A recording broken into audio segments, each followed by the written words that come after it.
Welcome to Leading to Sales. My name is Brett Williams. I am your host today, like I am every time. And I am particularly excited about today's episode. I've actually got my pen and notepad ready because I think we are going to get a completely new perspective that we have never had on this show before. And it's going to change the way that you look at your business. And frankly, in my opinion, if you think about it the right way, it's going to change the way you look at your life. So Paul Daniels is our special guest today, and I just want to give you a very brief, kind of high-level synopsis of who Paul is and some of the amazing work that he's done. So he's helped in a lot of different industries. He's worked with clients like General Electric, United Healthcare, DuPont, AT&T, and he has done this for 4 decades, 21 industries, 26 countries, $1 billion in net new revenue. And believe it or not, one escaped abduction attempt in Nigeria. And I can't wait to hear a little bit about that. Paul is currently the Chief Revenue Officer for Intelligent Contacts. It's a communication and payment software company. And then outside of that, he actually runs a consulting firm that actually, I believe, helps with what we're going to talk about today. So we're going to be right back right after this with none other than Paul Daniels. Welcome to the Leading to Sales podcast. Every week, we're bringing you leadership, sales, and marketing strategies to help you move your business forward. Here's our host, internationally known sales and marketing leader, Brett Williams.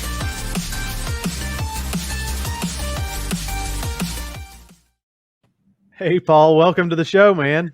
Brett, it's great to be here. Thank you very much, and hello to your audience. Hey, thank you so much for joining us. I know you've got a lot of irons in the fire right now. So got a few. Yeah. you're not a not busy person, which I think we are all at that point anymore. But sleep is overrated. It is. My grandfather once told me I could sleep when I was dead. That's right. So, well, firstly, like I said, welcome and thank you for coming on the show. I would love just for you to give us a kind of a brief background on yourself, where you're coming from and what led us to this point or led you to this point of really starting to think about and address peripheral thinking. Yeah. Thanks for that.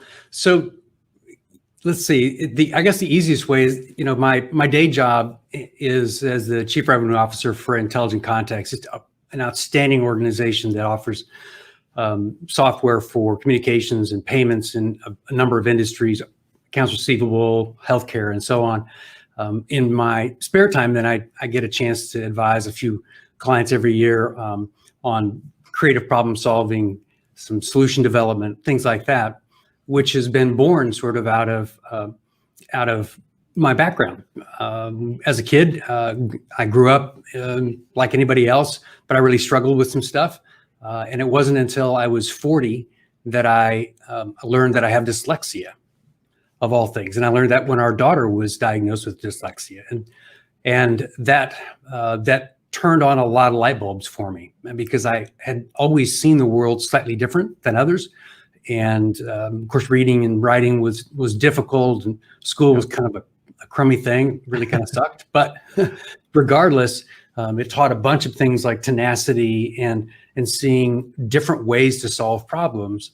And through just basic learning of that and applying that and seeing people kind of cock their head when I came up with an idea that to them seemed unique, but to me seemed extremely obvious, I began to see that, gosh, this way I see the world, the periphery, is somewhat unique. But as I explained it to more and more people, I realized you don't have to be dyslexic in order to use these techniques and these approaches to make some really outstanding, impact. I tell my clients, look, you don't have to take huge risks to make huge impact, and you don't have to be the next great thing to have a really great life or opportunity or business or company or solution or whatever that is.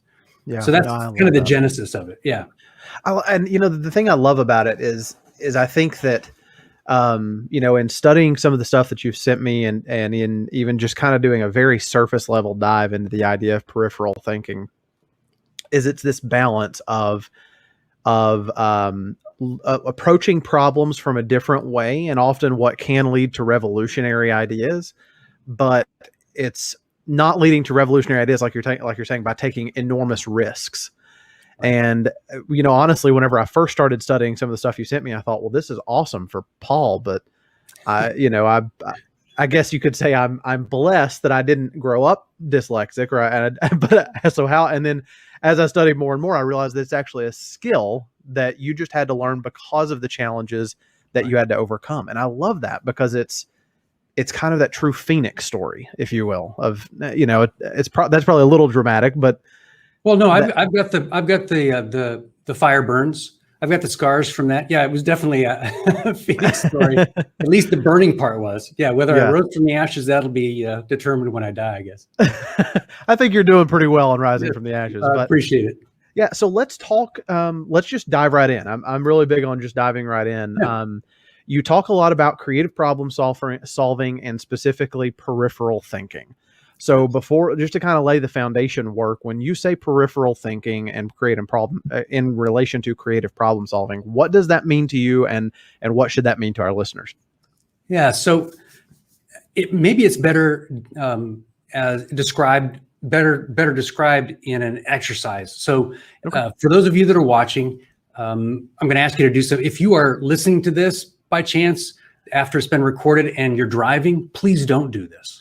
Okay, just listen along.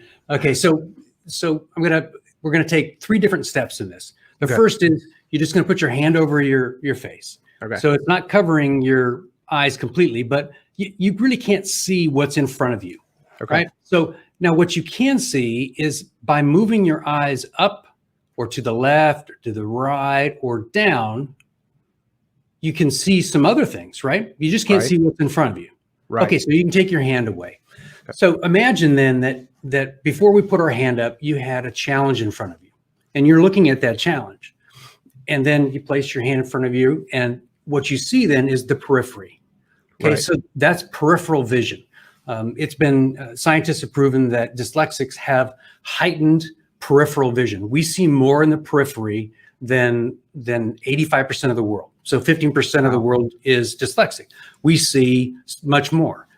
Now, the next step is peripheral awareness. And that's where you go, gosh, I missed a spot when I was painting the ceiling, or there's a note on the wall I forgot to take care of today. So peripheral awareness is looking now into the periphery and noticing that. That's peripheral awareness. Okay. So imagine then that you've got that challenge in front of you and you've recognized the periphery. If you were to theoretically move, say 100 yards from your original position and look at your challenge from there, you have a different viewpoint, right? You'd see something perhaps different, maybe a little different detail of the challenge that you're facing, how deep it is, how wide, tall, all of that. Right. Peripheral thinking happens when you go to that new position, even if you've gone all the way around it, you've looked at the challenge, but you go to that new position, and instead of looking at your challenge, you look at what else is there in that 100 yards to the right or the left of where you started, and who else is there. That's where it starts to get exciting, because you're going to find other people, but they're not focused on your challenge. They're focused on their own and their own goals. And they have a perspective that they started with, and they've got lessons learned and things they're applying now to achieve that.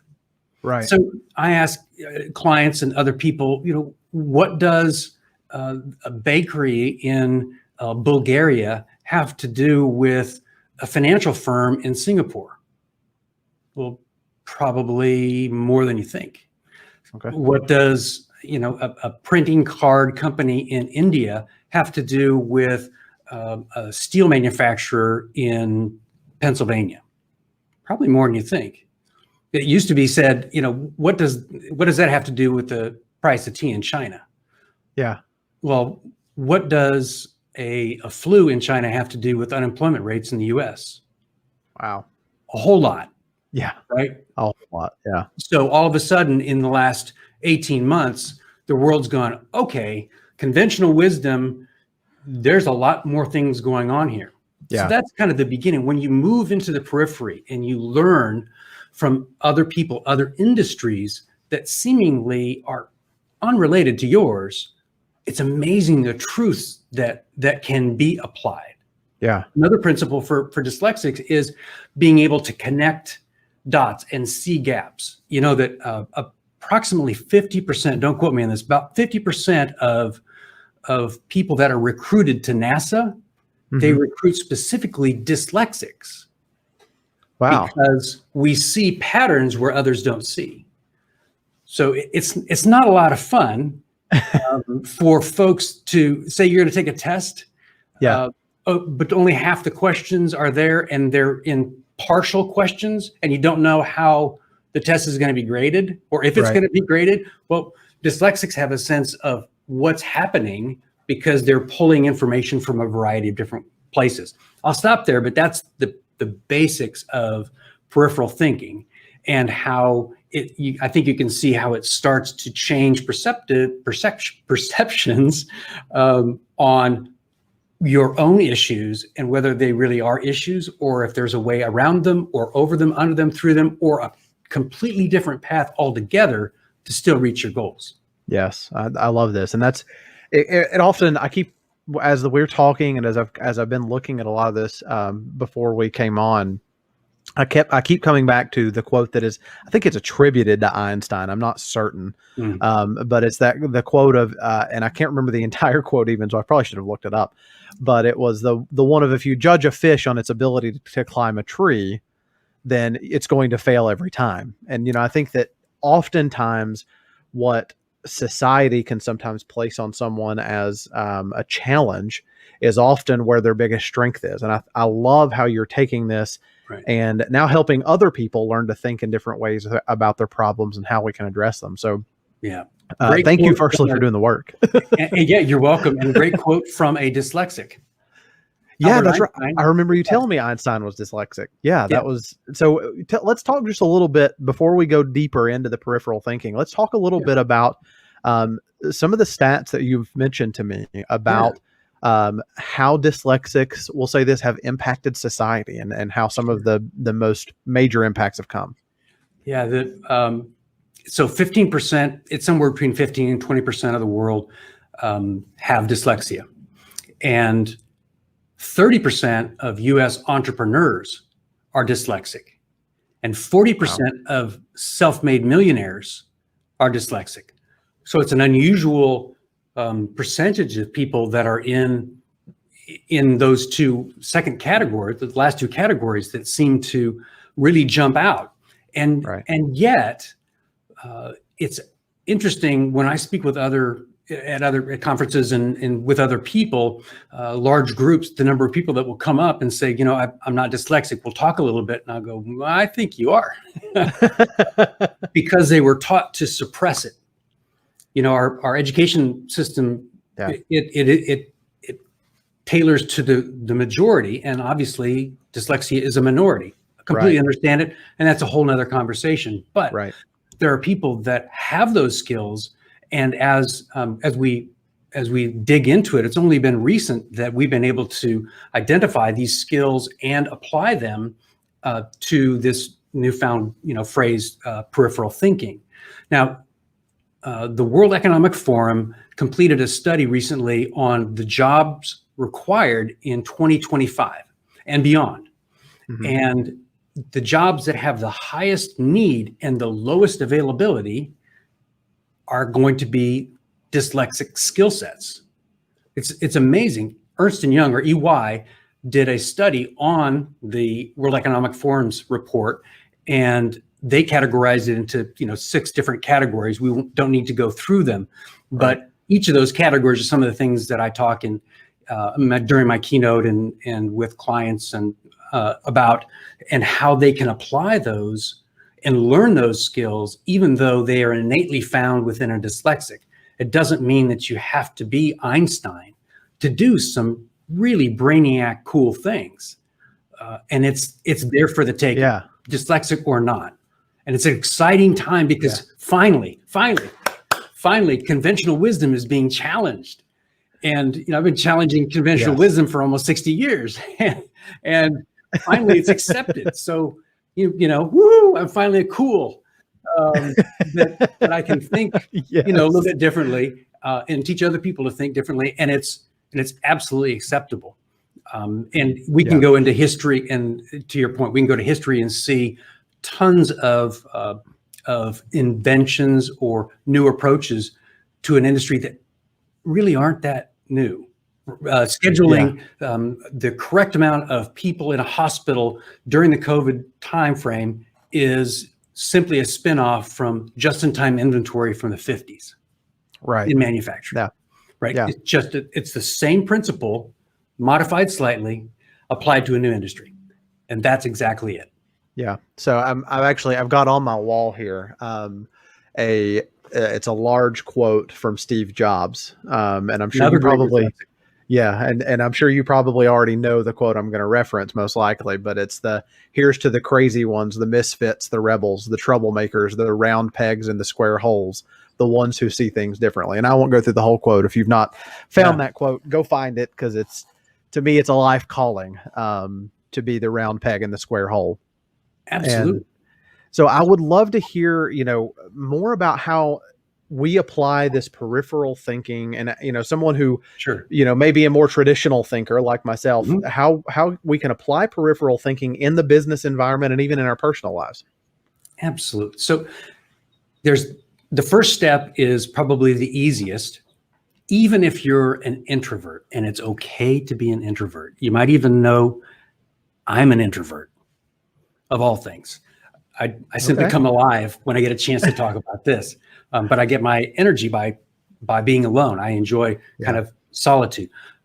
So the first step is going and meeting some people, reaching out to them, LinkedIn, however, Facebook, doesn't matter. Find someone that's not in your industry, maybe not even in your city, country, continent. Go big. Find someone that has nothing to do with your industry and introduce yourself and say, I'm doing a little research. This guy, Paul Daniels, crazy guy in America, told me to reach out to, a baker in Bulgaria, and you're it. And I want to learn about your business, because it's interesting. Once that begins, then you go from making a contact to getting some context around how they came to do what they're doing, who they're doing it with, what their perception is of their business, of their country, their world, their industry, all of those things. And as that conversation continues, then you get content. So you contact someone, you get some context about where they're coming from, and then content where they're telling you their lessons learned. And as you start to journal those things, then you can start making connections. Now I can apply my contacts and my context and my content. I'm going to have to come up with a better way. There's too many C's in here. No, this is perfect. This is like marketing heaven. So it's the 4 C's. Then you can make some connections between those things. One of the other skills that dyslexics have innately is rapid recall of experiences. When we see or hear something, it always reminds us of something else. Yes, we are those people at the business party or at a meeting that you say something and I've got something else to say about that. Right? I'm trying to teach myself not to, but it reminds me of something else that is applicable, but from a different industry or a different time or a different person, right? Yeah. When JFK said, "Hey, we're going to put a person on the moon," conventional wisdom said, "Oh my gosh, you said what? We're gonna do what? Not happening." NASA said, "Okay, we have to now broaden this." And so they went out and they found the best minds regardless. Yes, astronomy, yes, physics, of course, but they went wide. Yeah. And from that, they created new things that sort of already existed, right? They created new materials from materials that were already there, for everything from the heat shields to spacesuits to Tang, right? All of that stuff came because they put a broad net And they brought it together and said, absolutely, this is the way we're going to get that person to the moon and back, because it can't just be the conventional wisdom of what we know today, launching rockets. I love that. And I think it's, part of it is, to me, it's getting clear on that purpose or that object or the obstacle that you've got in front of you. And then, from the peripheral, and again, I know, like, saying I'm at 101 level is giving me a lot of credit.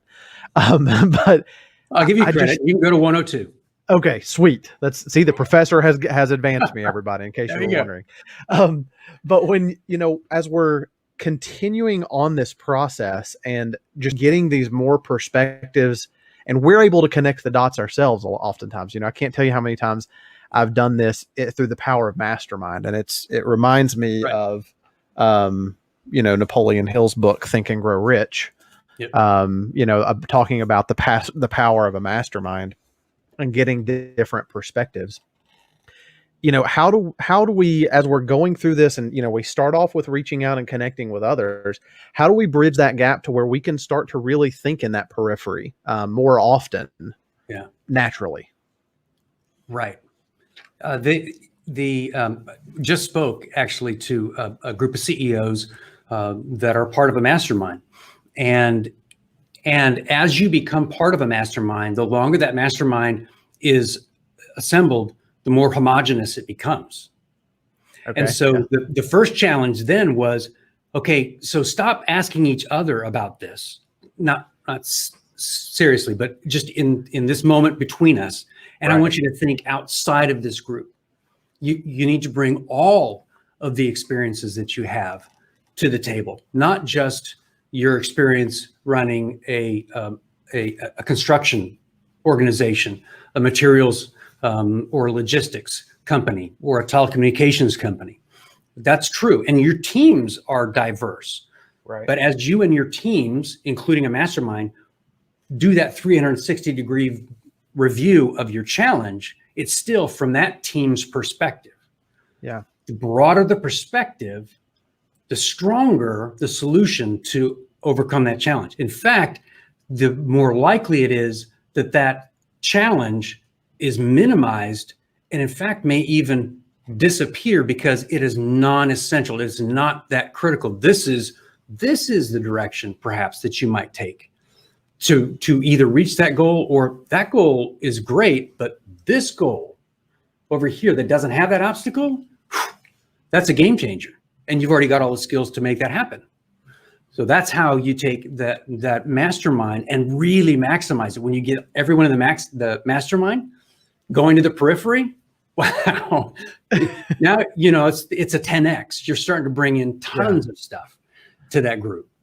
I love that. And that's, because I'm part of a mastermind that we meet fairly regularly. And I love the idea of forcing us all to think to the outside, because it's very easy to kind of develop that tribe or that group think, if you will. And there's nothing to say, Brett, that the suggestions and recommendations, the masterminds are incredible, great tool for helping people see the forest for the trees, right? And it's people that walk alongside you, that hold you accountable, that help you to take your blinders off. But that's awesome. To supercharge the mastermind is going to the periphery. So there's nothing wrong with the mastermind. It's great stuff. And there is conventional wisdom that is still true, and if broken, is not a good thing. But that's okay to question conventional wisdom. Yeah, no, I love that. I think anymore, especially where we're at now, it's almost a requirement. If you're going to survive, you've got to question conventional wisdom. Because look where it has led us to. Yeah, right. Before becoming the 34th president of the United States, Eisenhower, who was a general in the U.S. Army, said, the quote goes, when it comes to preparing for battle, I find planning useless. Excuse me, I find a battle plan useless, but planning is indispensable. No original plan survives contact with the enemy. And for us, the enemy might be that challenge. It might be a change in an industry. It might be the product that you thought was going to be awesome didn't kind of turn out as well as you thought. It could be COVID. Yeah. And we need to be able to challenge that with confidence that there are more answers and more solutions than there are problems. Wow. The answers are out there. Absolutely, they are out there. And that's what the best of the best do to not only survive, but to thrive in markets like this right now. 2020 was a huge year for a number of companies. Great year. Yeah. Like best ever kind of year. How can that be with unemployment? All that? Well, find them. And if they're not in your industry, there's your first challenge. Find who those are. If they're not in the industry, reach out to them and ask them. Yeah. There, that's step one. Now you've got a new contact. Get some context, some content, and start making your connections. I love that. And I think I wrote this down. And if nobody else takes anything else from this entire show, there are more answers out there and solutions than there are problems. And I think to me, that's like the spark to start somebody toward thinking peripherally, for lack of a better term. Absolutely. I love that. There are more answers. I've got an example for you. If we've got the time, I have a brief example. So I was working with a client in 2012, and it was a hospital system in the upper Midwest. And we did some workshops and stuff. And on Friday, I was leaving, and the head of that department, which was a patient, they call it patient engagement. It's a patient experience now. Patient engagement came up and said, "Hey, Paul, I can't make our call next week. Can we reschedule for a following week? Because my family and I are going to Hawaii." I'm like, "Oh, awesome. You bet. Yeah, we can do that." So I remember it because it was so frigid. It took most of the weekend after I'd flown back to Dallas to unthaw my toes. and on Sunday, of all things, I got Sunday evening, I got a text. We'll call her Jennifer. So Jennifer texts me and says, "Can we talk?" And of course, she's a client. I'm like, "Sure." I'm thinking something's gone wrong. I don't know what it is. And so I'm replying, and my phone rings. It's her. She's like, Paul, I get it. Okay, I understand. You're excited. What do you get? That whole peripheral thinking stuff that you've been talking about.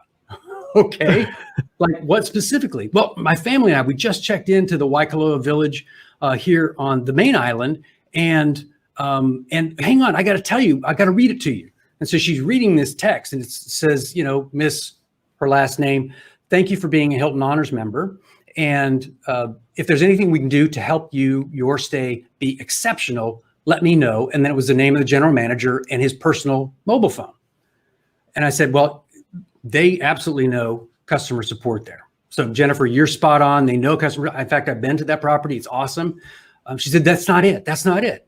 Well, okay, what is it? She said, "Why don't we do the same thing for our patients when they check into our hospital?" Oh, Jennifer, you do get it. You get it.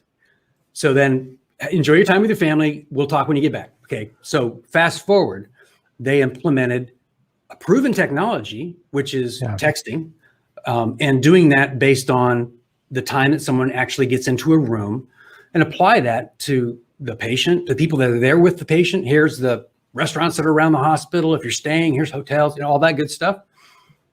Now, fast forward, she's not a director. She's actually vice president of patient experience for a huge healthcare system, like 20 to 30 hospitals, because she's using peripheral thinking.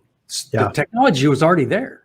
She just used it in a different way, and powerful. And as a patient, absolutely love it. Yeah. Go to that hospital all day, every day. Choose that over any other because they're using things that are about me. Yeah. And I think the thing that I want to make sure I highlight, because I know the way that a lot of people that are our listeners think sometimes, and I'll just say sometimes. I don't always know what they think, because I identify with them often. As the important thing to highlight here is not finding tactics. Right. It is and correct me if I'm wrong here, Paul, but it sounds like the real mental work of peripheral thinking is breaking the chains of the mental barriers and silos we put into place around our companies, our departments, our industries, and even our specific job functions. Yes. And for her, that proverbial 100 yards to the right or the left of her position was physically 1,000 miles Exactly.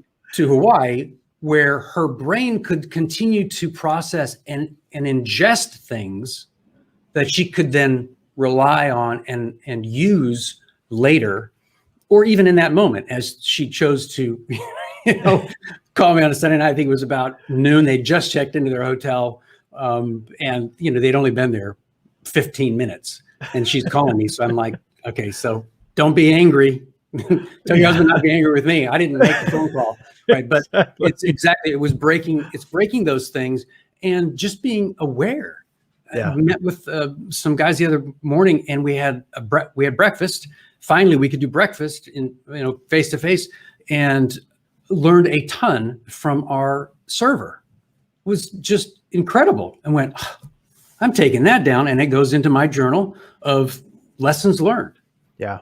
And those are the things that they're in here. Yeah. And it's just awareness. Yeah.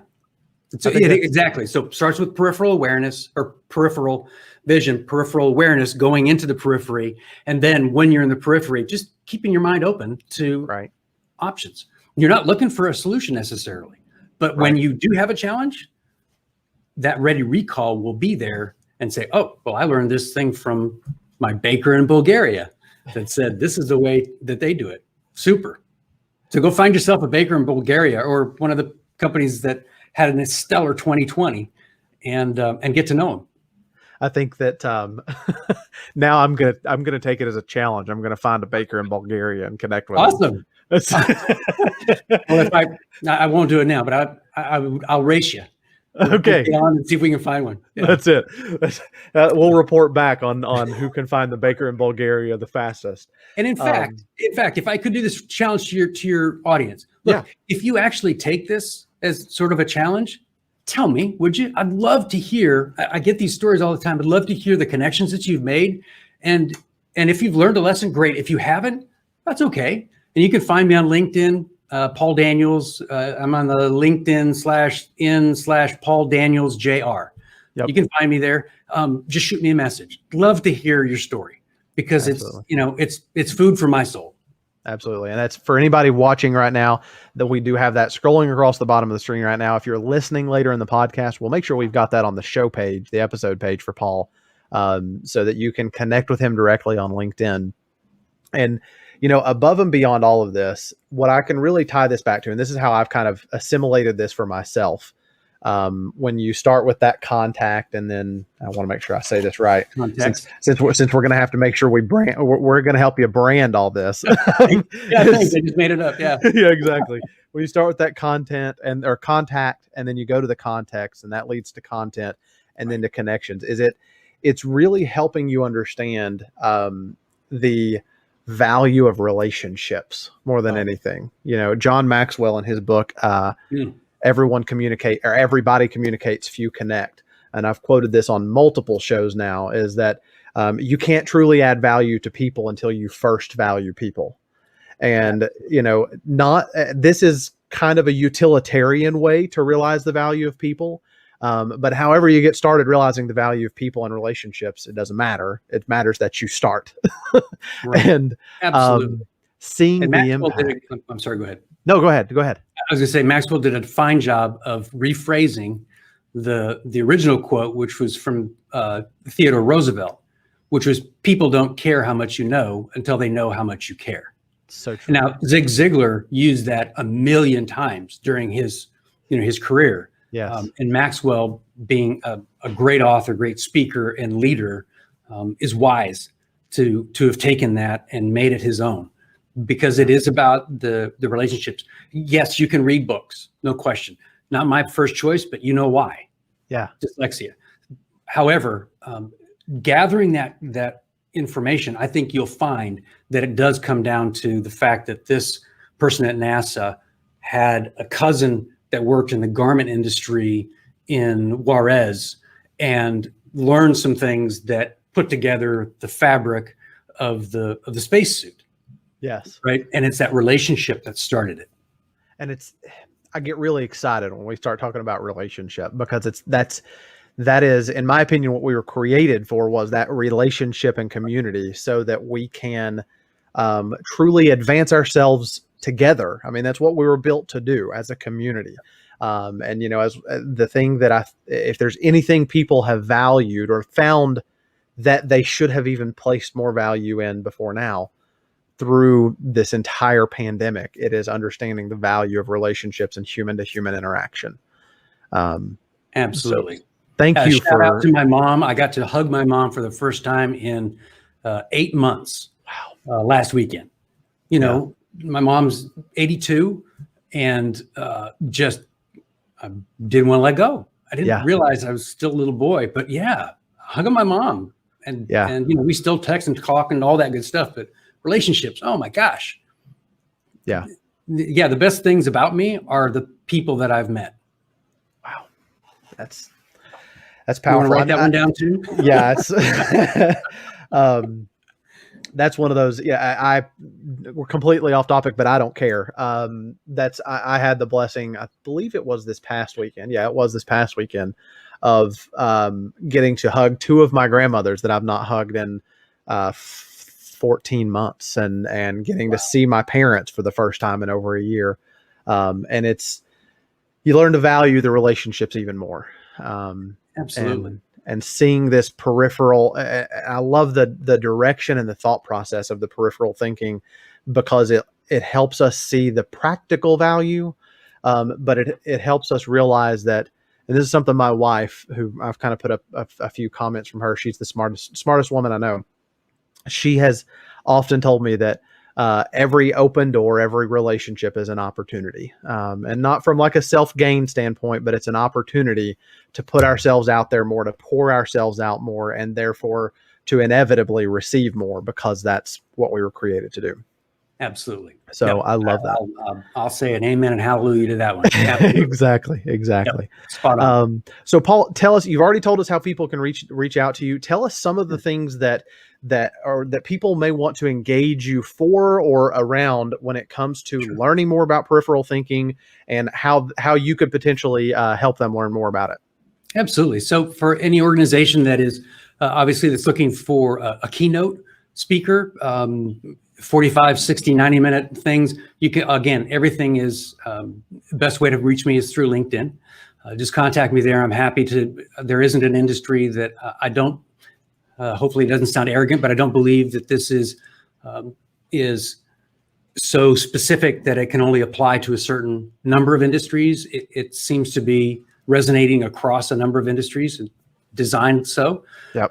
For companies that are looking for someone to speak to their group, or to just come in and stir the pot a little within the executive ranks, or a group of management or board of directors. Love spending time with them and walking through some of the principles of peripheral thinking, the ways that those are tactically implemented and are theoretically absorbed for groups. And if you just want to see if I'm a baker in Bulgaria, again, check me out on LinkedIn. And of course, the company that I work for is just, outstanding, Intelligent Contacts. Again, a shout out to them. Our leader, Jeff Maines, is an outstanding individual with some great insight, and I've learned a ton from him as well. So that's kind of how you can reach me, and for the kinds of things that I do, some strategic advisory and speaking and pot stirring. That's awesome. Well, thank you so much again, Paul, for coming on the show. I know that everyone will get an enormous amount of value on that. And hey, if you're watching this right now and you can empathize with the message that Paul has shared, or it impacted you, go ahead and like and share this broadcast, because that's the way we can get more people engaged with this type of thinking. And that's, in my opinion, what's going to really help change the world. So Paul, if you'll hang out for just a minute, I'll go ahead and close this out. Okay. Outstanding. Thank you very much for having me. Thank you.